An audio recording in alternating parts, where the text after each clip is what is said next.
So yeah, good morning, good afternoon, good evening, wherever. It's me again with my crazy introductions. And yeah, we're gonna be talking about yet another topic today. So this one is also quite common and it's the one I fully understand English, but I cannot speak it.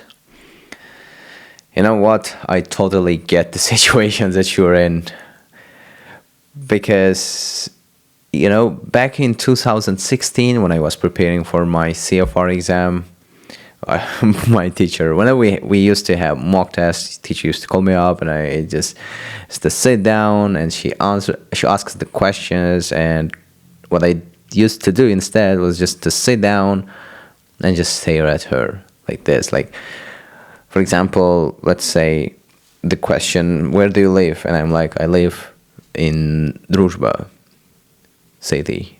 Yeah, that's the city where I'm from. So, and she's like, no, it doesn't work like that. Just give me some kind of proper answer. And I'm like, okay, I have no idea how to do that. And so on and so on. So I totally get it. And, it's not like you have problem with your vocabulary or even your grammar. No, it's just turns out you're just lacking the idea generation and sentence structuring. That's at least what I realized after some time, and that's how I improved my English after just years of this suffering. And yeah, my today's first tip for you guys is gonna be, of course, reading and writing. Okay, just kidding. So, why reading, you might ask, and you might already be feeling like just leaving the channel, the video, yeah, because like, why the heck should I be reading? I want to improve my speaking here. But trust me, reading is such an incredible thing because it helps you to build that natural sentence structuring which you really need in your speaking. And on top of that, it helps you to generate more and more ideas, because whenever you stumble upon some kind of crazy unfamiliar question, you might remember some ideas which you've read in some books here and there. That's why it's super helpful. So I would really strongly recommend for you to start reading some kind of books. It doesn't necessarily have to be only books. You can read articles, news, whatever, but in English. That's like the key. And you know what? I wasn't joking about writing. So I would strongly recommend for you to journal. And it doesn't necessarily have to be like essays or whatever. No, it's just journaling. You can write down about your day. How was your day? For example, me personally, these days I'm journaling the things that I have learned during the day. So, for example, I might watch 2-hour podcast about, I don't know, fasting. And at the end of the day, when I'm done with everything, I sit down and just type on my Telegram channel what's needed. Just this I learned, this vocabulary, autophagy, it's like gut reset fasting, and so on and so on, and write down the ideas that I learned, the information which might be super useful in the future, and not even in the future for my health too. And by jotting down things, you're going to force yourself to activate your English, which is like in sleeping mode there, because you're generally like forcing yourself, right? Yes, that's the word. You have to force yourself to use English. And it's way easier to speak things once you have written them down. You must have realized it yourself, yeah? For example, let's say yesterday you did some kind of writing about AI, let's say. You've done like 250 words essay, and next day on the questions, like in the speaking exam, right? On the speaking exam, you have like questions about AI. And just think of how easy it's going to be for you to respond to those questions, because yesterday you gathered all the ideas. So you got the idea, right? So journaling is the key. Please, I strongly recommend for all of you.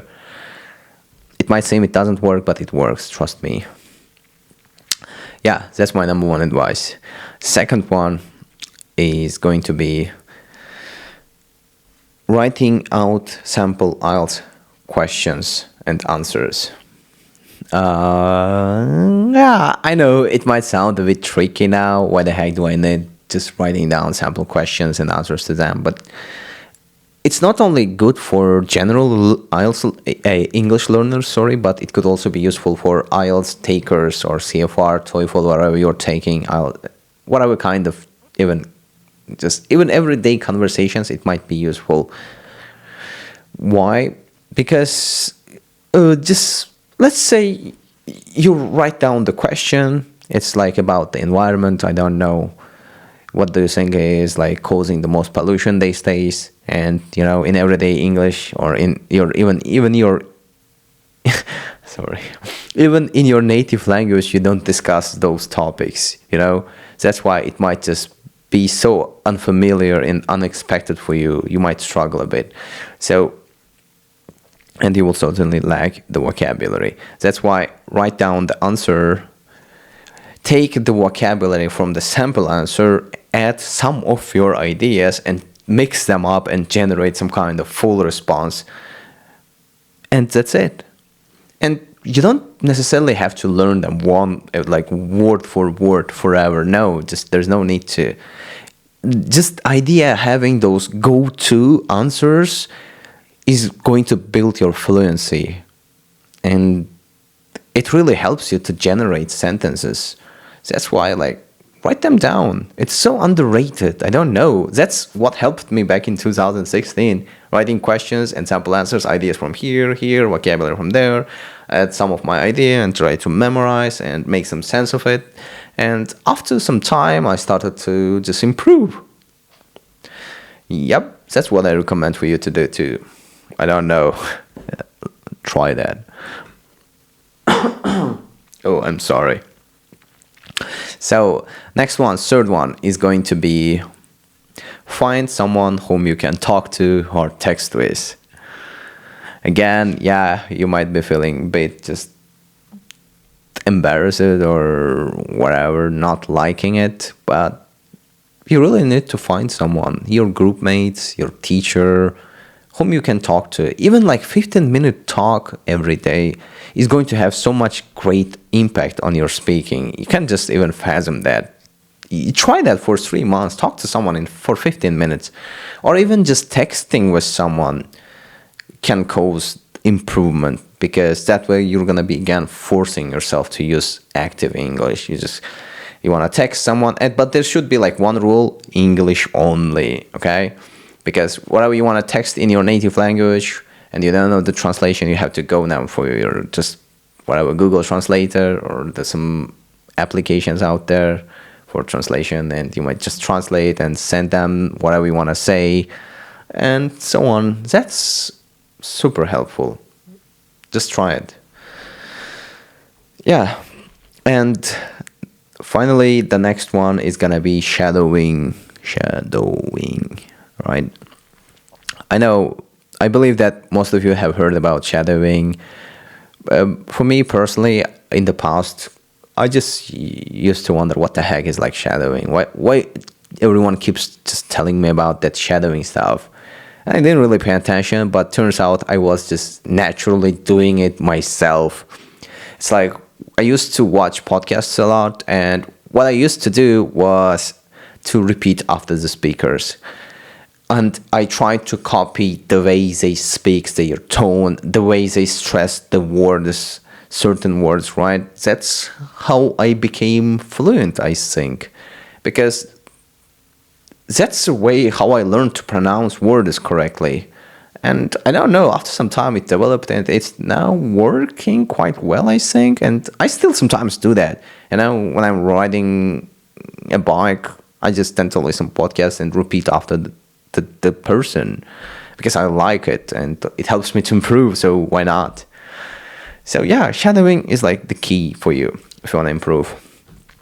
And yeah, that's my fourth advice. And let's add the bonus one. I didn't really plan this one, just right now it came to me randomly. So if you really want to learn to speak, there's no hack.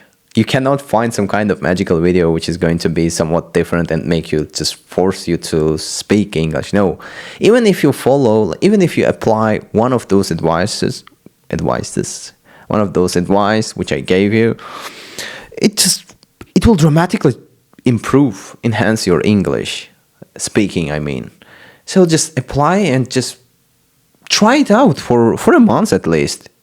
Unless you try, you never know it works or not. Yeah, I know that I might not be sounding kind of super natural, whatever, but at least I can speak, I can say some stuff here and there, so why not? No one really cares, but except from you, like, so speak more. I don't know. If you want to learn to play football, you don't learn playing football by just reading a book, you know? You just go and kick the ball. That's it.